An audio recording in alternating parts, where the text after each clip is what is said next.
विघ्नहर्ता श्री गणेश, श्री गणेश, श्री गणेश। मुझे भी आज्ञा दीजिए प्रभु।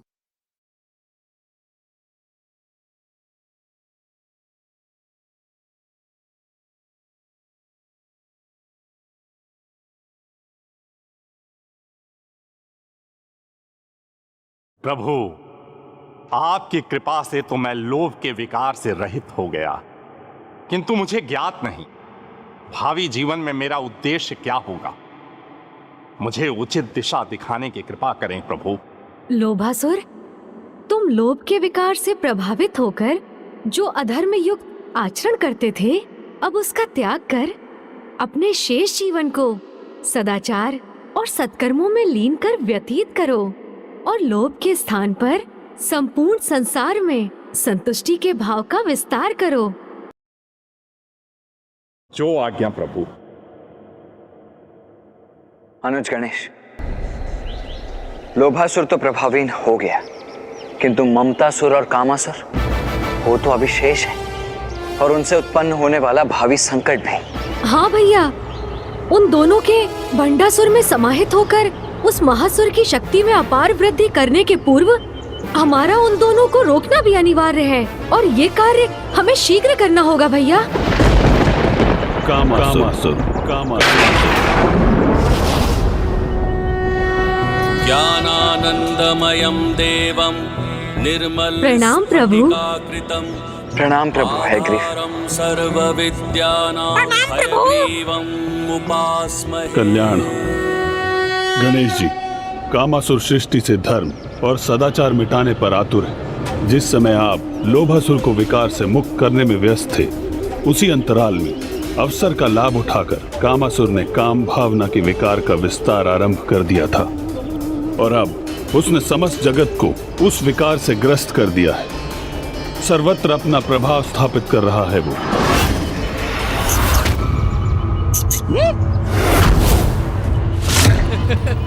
अति उत्तम।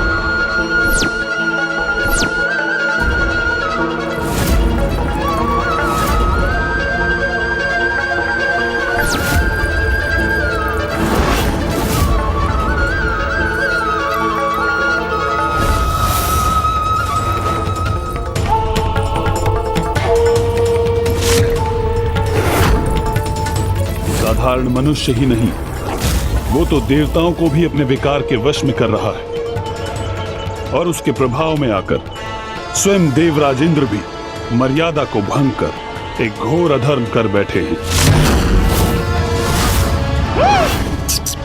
प्रभु, ऐसा क्या अधर्म हो गया देवराज इंद्र से? पूर्व काल में देवराज इंद्र प्रभु ब्रह्मदेव की मानस पुत्री देवी अहिल्या के सौंदर्य से आकर्षित होकर उनसे विवाह करने के इच्छुक थे, किंतु ब्रह्मदेव ने अपनी पुत्री के वर के रूप में उनका नहीं अपितु तपस्वी गौतम ऋषि का चुनाव किया।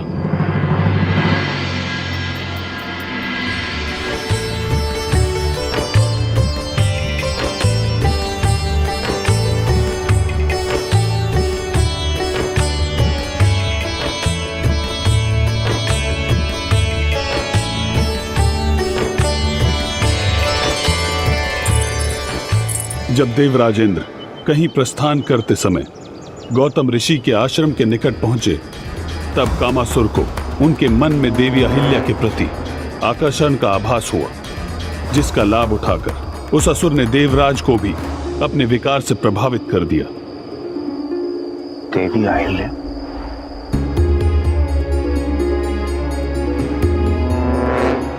अब तो उनका विचार करना भी मर्यादा के विरुद्ध है, और मर्यादा की सीमा का उल्लंघन मुझे कदापि नहीं करना चाहिए।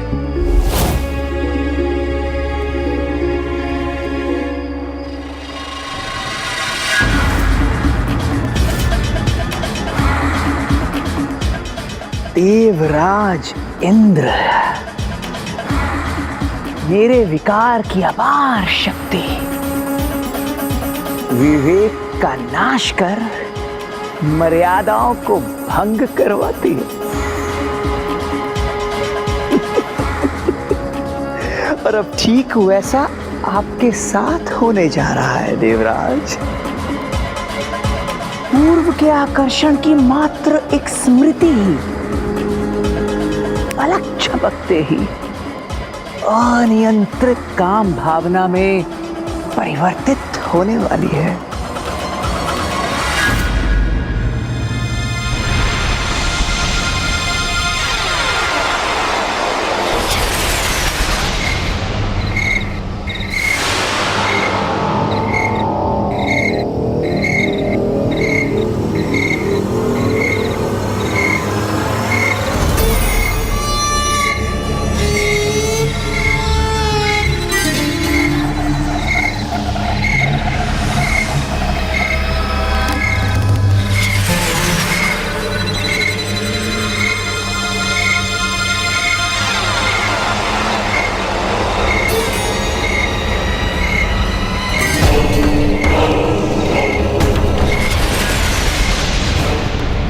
कामासुर ने तो अपना काम कर दिया, अब जो शेष है वो इनके कर्म करेंगे।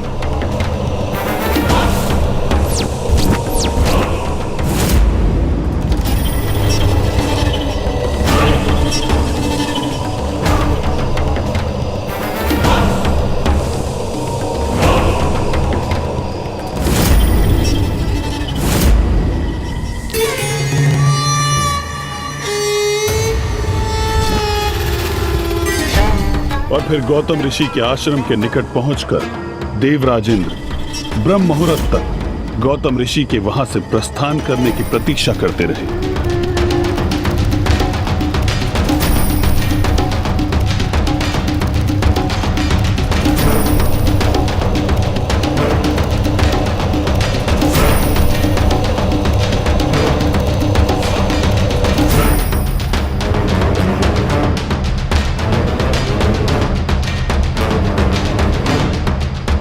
और जब सूर्य उदय के पूर्व गौतम ऋषि अपने नित्य संस्कारों के लिए आश्रम से बाहर गए तो समस्त मर्यादाओं को भूलकर देवराज इंद्र स्वयं को महापाप करने से नहीं रोक सके।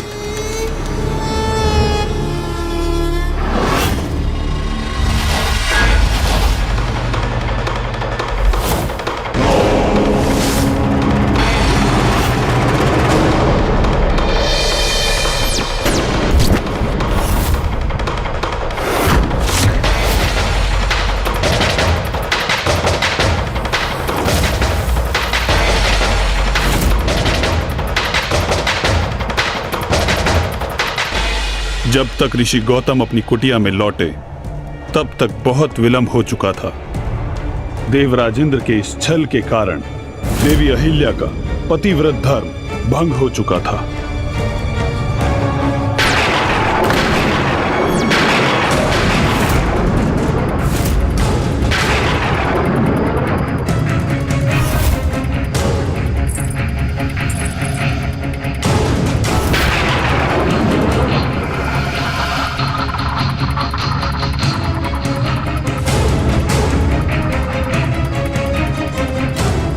ये कैसे संभव है? इन दोनों में मेरी स्वामी कौन है? कौन हो तुम? मेरा रूप धारण करके छल से मेरी कुटिया में क्यों हो तुम? उत्तर दो, कौन हो तुम? अपना वास्तविक परिचय उजागर करो। मुझे ज्ञात तो हो कौन है वो अधर्मी, वो पापी जिसने इतना बड़ा घोर अपराध करने का दुस्साहस किया है।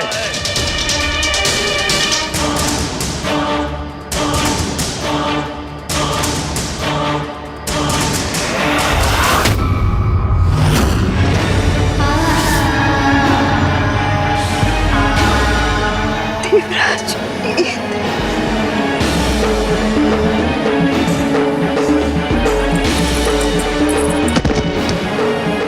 देवराज इंद्र, आपसे इतना बड़ा धर्म कैसे हो गया? मर्यादाओं का पालन करना, पराई स्त्री का सम्मान करना, छल कपट से दूर रहना, ये धर्म होता है देवताओं का। ये आप कैसे भूल गए देवराज? कैसे भूल गए देवराज?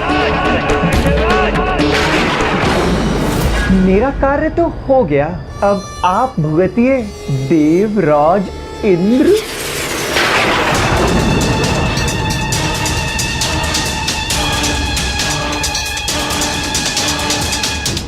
ये उचित नहीं हुआ, कदापि उचित नहीं हुआ।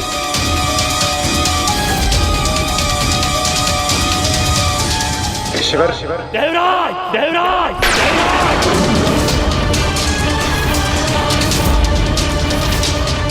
आप जिस अनुचित काम भावना के कारण स्वयं को वश में करने में असमर्थ हुए हैं, देव तुल्य आचरण से भटक गए हैं, मैं आपको उससे ही वंचित कर दूंगा। मैं आपको शाप देता हूँ कि आपकी काम इंद्रियां नष्ट हो जाए और आपके शरीर में सहस्त्रों छिद्र उत्पन्न हो जाए देवराज।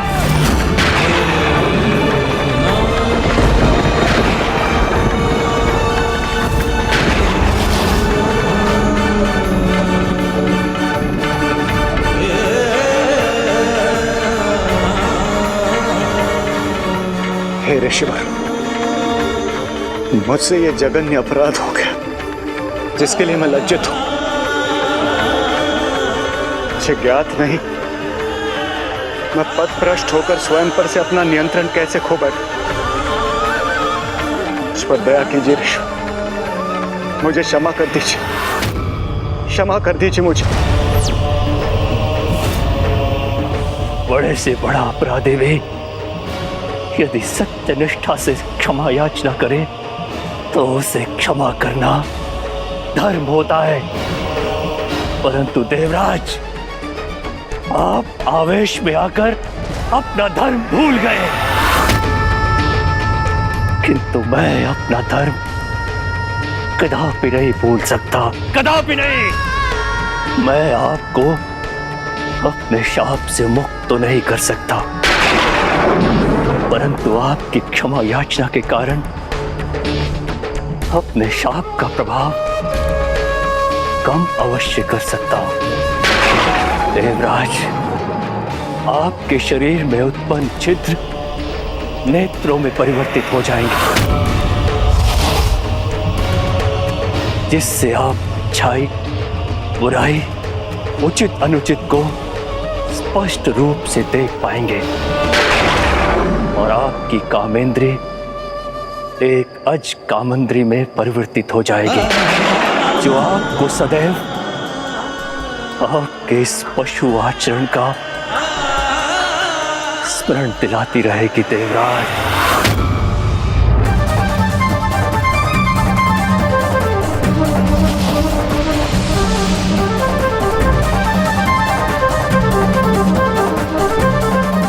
आपका कोटि कोटि धन्यवाद ऋषि, आपका कोटि कोटि धन्यवाद।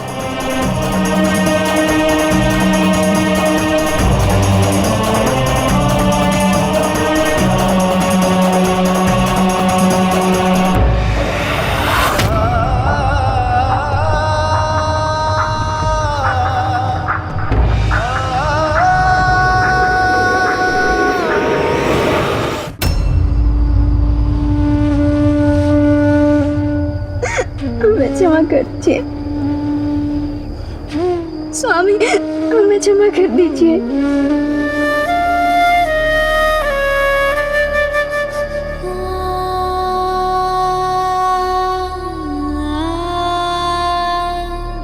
स्वामी, स्वामी, मुझे क्षमा कर दीजिए स्वामी, मुझे क्षमा कर दीजिए।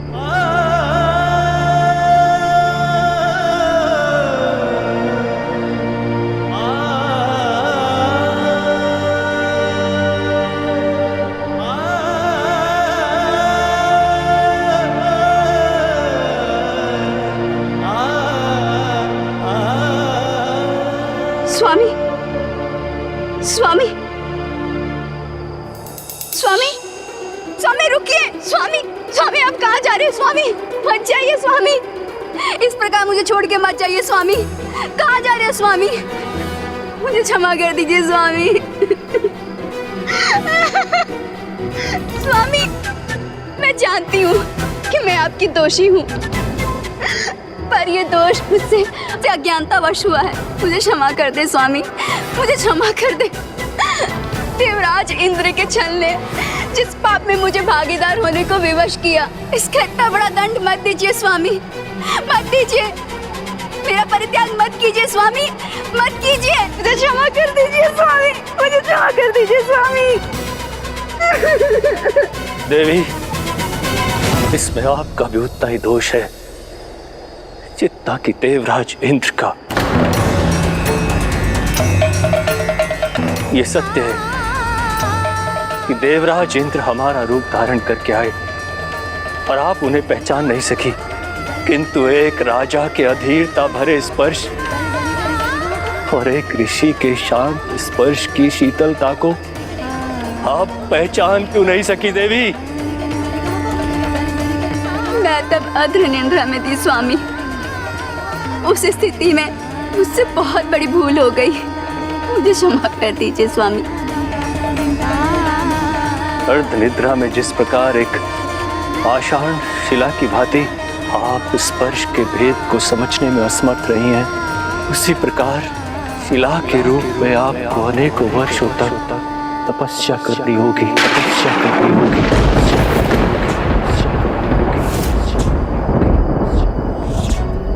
जब तक आप प्रभु नारायण के अवतार श्री राम के स्पर्श से पुनः पावन नहीं हो जाती।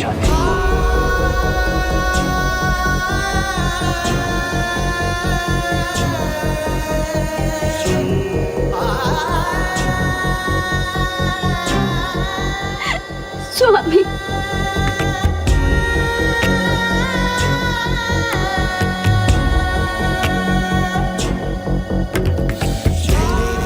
स्वामी नहीं स्वामी।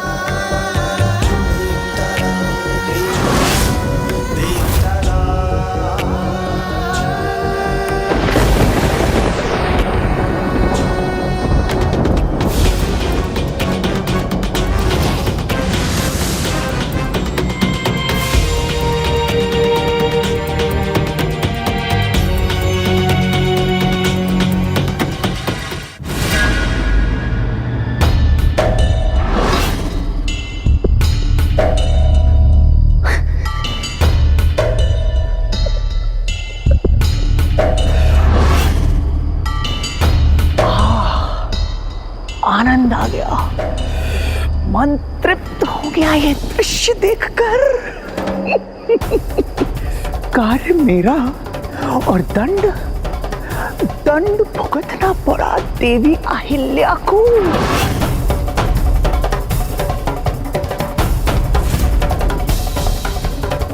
किंतु ये तो अभी आरंभ मात्र है, अभी तो बहुत कुछ शेष है। इस समस्त जगत में मेरे काम विकार का विस्तार इस जगत के सभी जीवों से ठीक ऐसा ही अनुचित आचरण करवाएगा, और तब हमारे महानायक भंडासुर अपनी तपस्या पूर्ण कर जागृत होंगे, और वे मेरी क्षमता के प्रमाण से इतने प्रभावित होंगे कि वे मुझे ही अपना सेनापति नियुक्त कर लेंगे।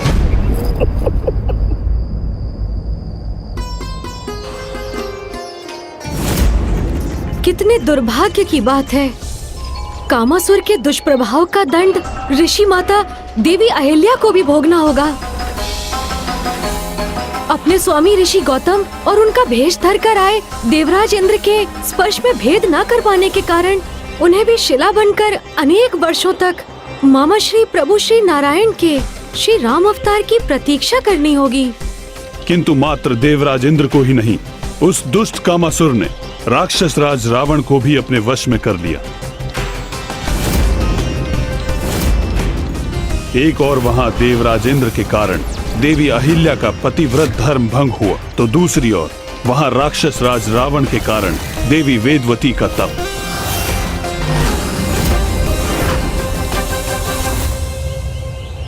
माता वेदवती की तपस्या भंग करवा दी उस दशानन ने, जो वो अनंत काल से प्रभु श्री हरि नारायण को पति रूप में प्राप्त करने के लिए कर रही थी।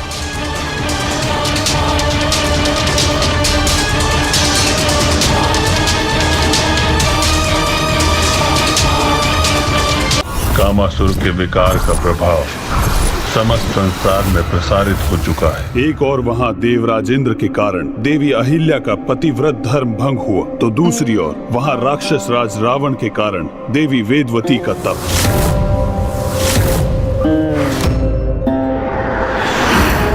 ओम श्री नारायण हरि।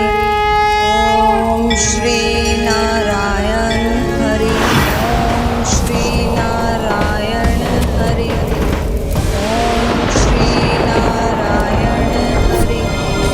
ओम श्री नारायण हरि। ओम श्री नारायण हरि। ओम श्री नारायण हरि। ओम श्री नारायण हरि। ओम श्री नारायण हरि। कौन है ये स्त्री जो मेरे समक्ष होते हुए भी नारायण के नाम का स्मरण कर रही है? ओम श्री नारायण हरि। ओम श्री नारायण हरि। अद्भुत सौंदर्य के धनी है ये सुंदरी। ओम श्री नारायण हरि। यहाँ तो अधिक प्रयास करने की आवश्यकता भी नहीं है मुझे, क्योंकि ये तो मेरे समान ही दुष्टता से भरा हुआ है। काम विकार तो इसमें पूर्व से ही है, मुझे तो मात्र उजागर भर ही करना है।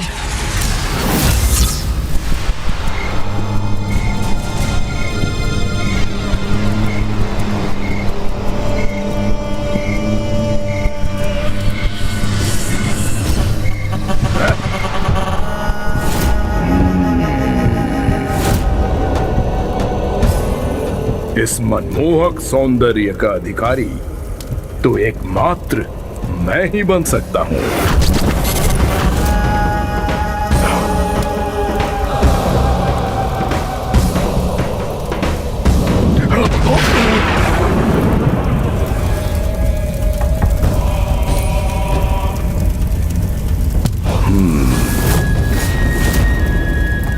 अद्भुत, अत्यंत अद्भुत।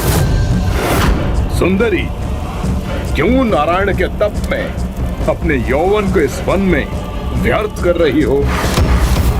शांत करो अपने इस तप की अग्नि को और निकट आकर मुझे त्रिलोक विजेता महाबलशाली लंकाधिपति राक्षस राज रावण को अपना स्पर्श करने दो।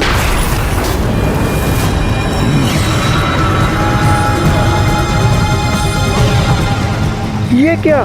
ये तो मात्र खड़ा होकर तप की अग्नि के मंद पड़ने की प्रतीक्षा कर रहा है, किंतु इस प्रकार मेरा प्रयोजन कैसे सिद्ध होगा? मुझे तत्काल कुछ करना ही होगा।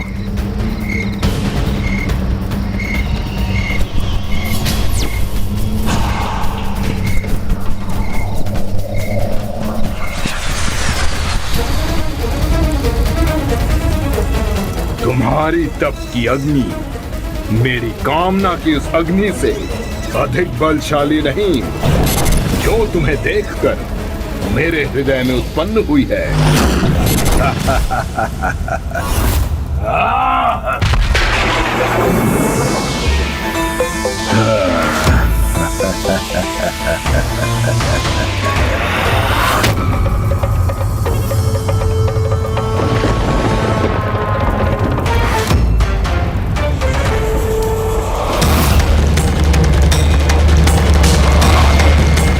बार बार अनुरोध करने का अभ्यास नहीं है ये रावण को। चलो।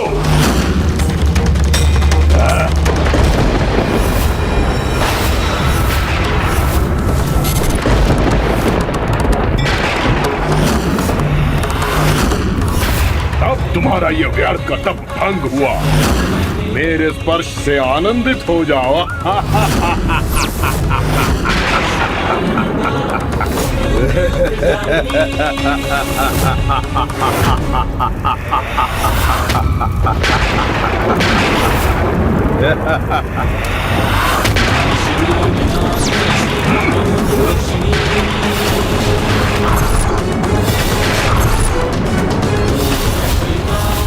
तो साहसी रावण, सर्वप्रथम मेरे तप को भंग किया तुमने, फिर मेरे केश का स्पर्श कर मुझे अपवित्र कर दिया।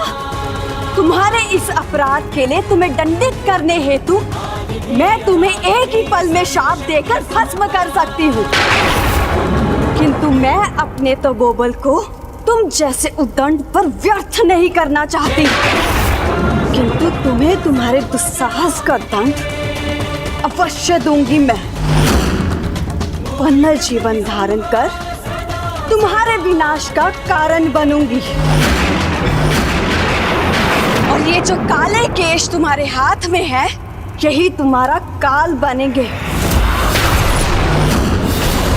नीच अन्यायी रावण!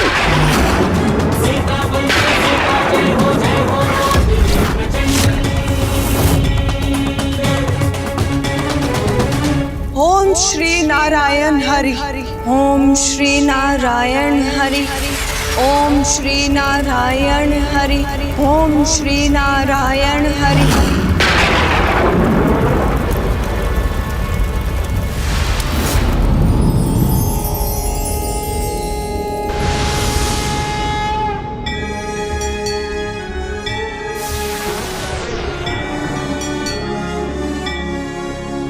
पुनर्जीवन धारण कर तुम्हारे विनाश का कारण बनूंगी।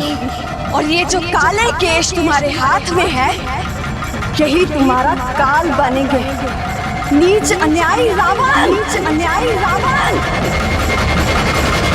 इस प्रकार देवी वेदवती अपने देह और प्राण दोनों खोने पर विवश हो गई, किंतु रावण को इसका दंड भविष्य में तब प्राप्त होगा जब देवी वेदवती देवी सीता के रूप में पुनः प्रकट होंगी।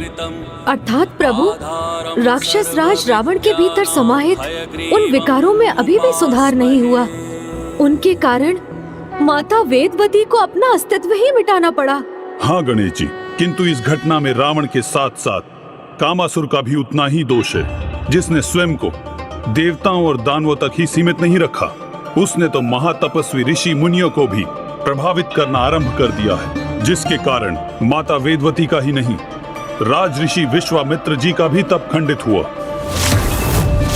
वो तप जो ऋषिवर ब्रह्म ऋषि की उपाधि प्राप्त करने के लिए कर रहे थे।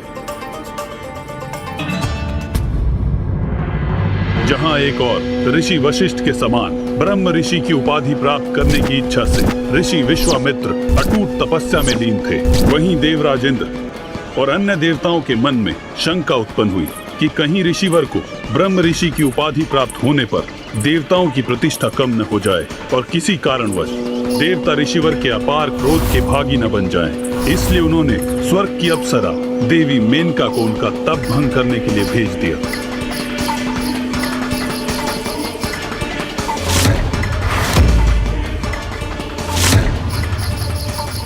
आप ऋषि विश्वामित्र हैं, तो मैं भी मेनका हूँ। आपका तप तो मैं अवश्य भंग करूंगी। और देवी मेनका के इस प्रयास ने कामासुर को एक और अवसर प्रदान किया।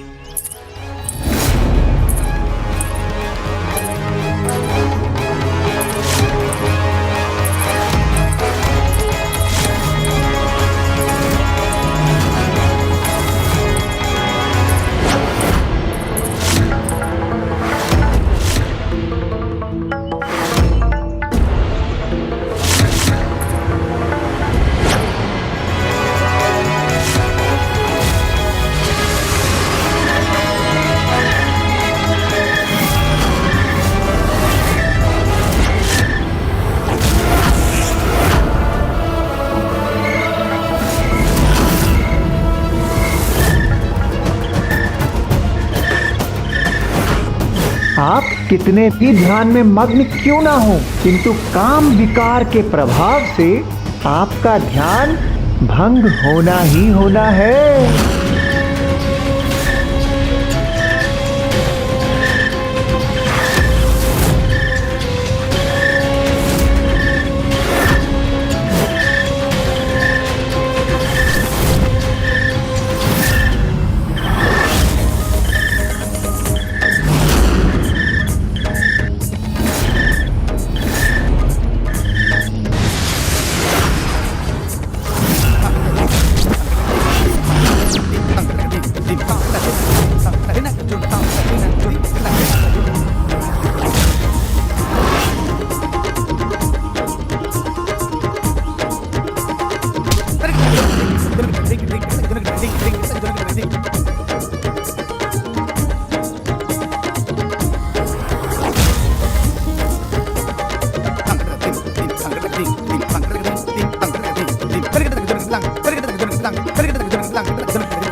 सहस्त्रों वर्षों की कठोर तपस्या क्षण भर में कैसे नष्ट हो जाती है ना।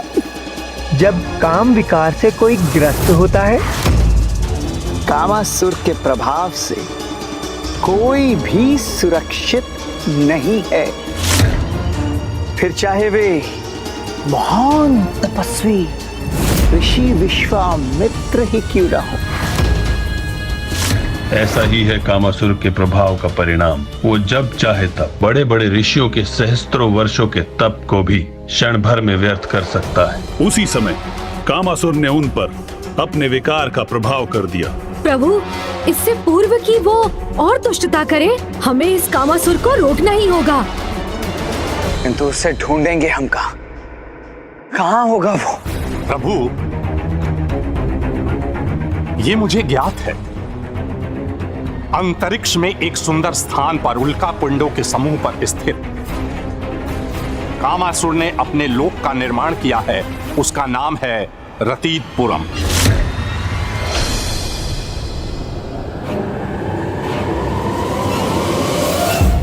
अपने किसी भी बड़ी सफलता का आनंद वहीं जाकर मनाता है कामासुर, इसलिए वो अवश्य रतीतपुरम में ही होगा। प्रभु, बताने के लिए धन्यवाद लोभासुर जी।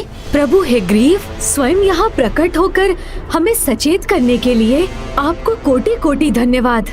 किंतु अब आप निश्चिंत रहे प्रभु, वो कामासुर अब ना तो किसी देव, ना दानव और ना ही किसी ऋषि को अपने विकार से प्रभावित करने में सफल हो सकेगा। हे गुरुमूर्ति प्रभु, हमें आज्ञा दीजिए कि हम कामासुर को विफल करने का उपाय कर सकें। हमें आज्ञा दीजिए प्रभु। प्रणाम।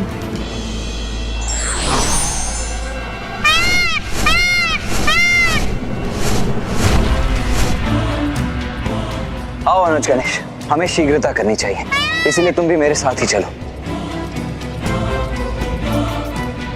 मूषक जी, आपने मुझे यहाँ तक पहुँचाया, उसके लिए इतना श्रम किया, इसलिए अब आप कुछ समय विश्राम कीजिए। मयूर जी, अब हमें रतीतपुरम ले चलिए। मयूर जी, आगे बढ़िए।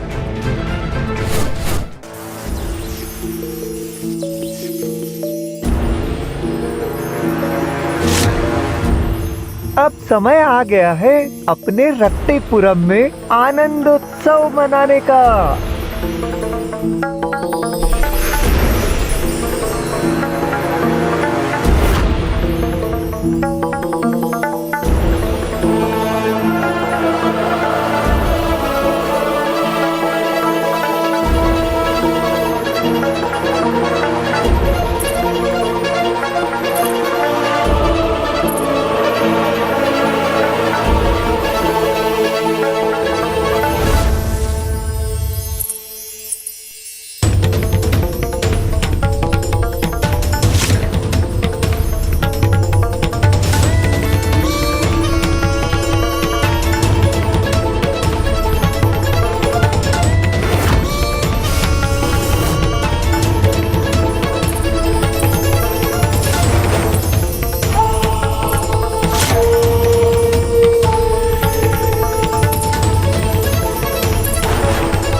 आज मेरे इस लोक में आनंदोत्सव का समय है।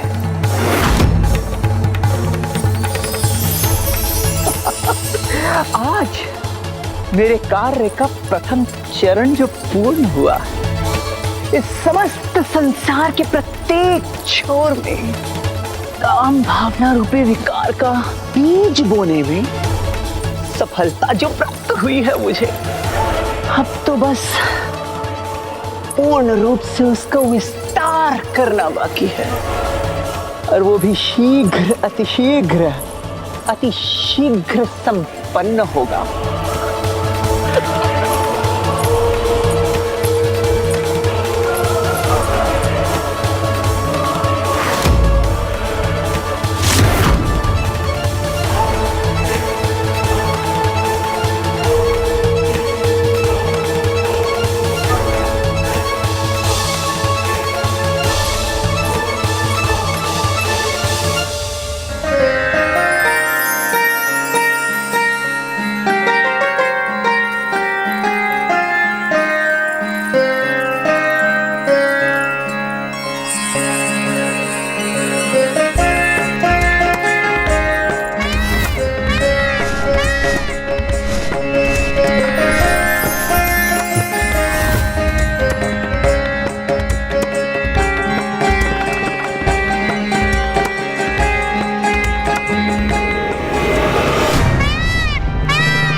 वो देखिए भैया वहाँ। हाँ अनुज, कदाचित हम रतितपुरम के निकट पहुंच गए। हाँ भैया।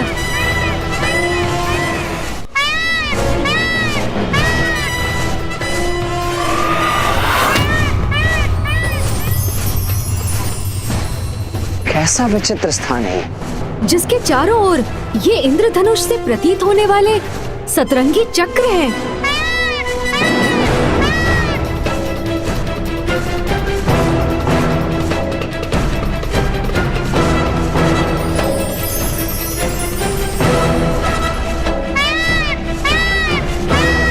हमें शीघ्र ही वहां प्रवेश कर कामासुर को ढूंढना चाहिए अनुज।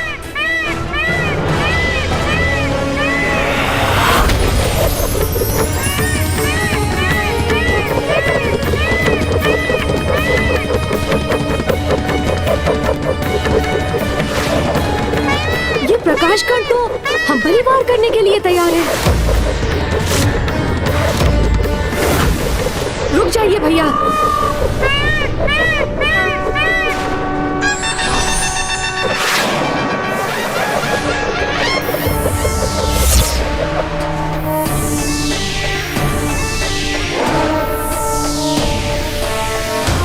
चलिए भैया, आगे बढ़ते हैं।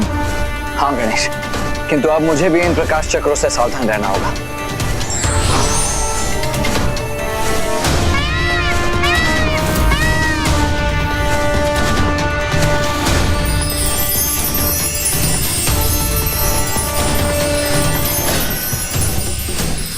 ये नील चक्र के अंश हमें आहत करने के स्थान पर हमारे चारों ओर एक घेरा क्यों बना रहे हैं?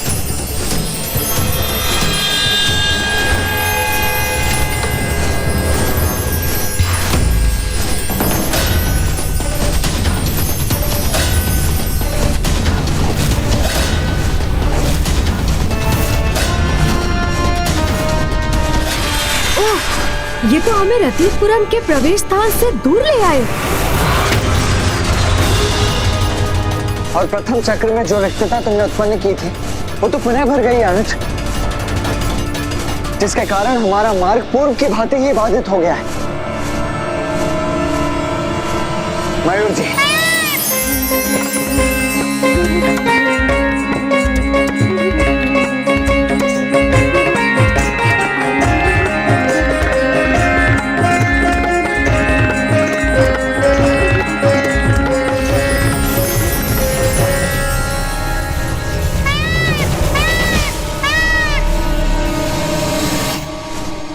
अर्थात ये चक्र मात्र कामासुर के रतितपुरम की सज्जा के लिए नहीं, अभी तो यहाँ की सुरक्षा के लिए है भैया। हाँ अनुज गणेश, और प्रत्येक बार जब भी हम भीतर जाने का प्रयास करेंगे, तब यदि हमारे साथ ऐसा ही हुआ तो हम तो यहीं स्थित रहकर रह जाएंगे।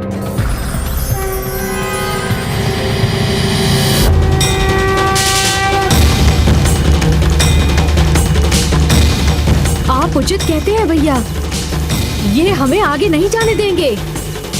यहाँ प्रवेश करने के लिए इनका कुछ तो उपाय करना ही होगा।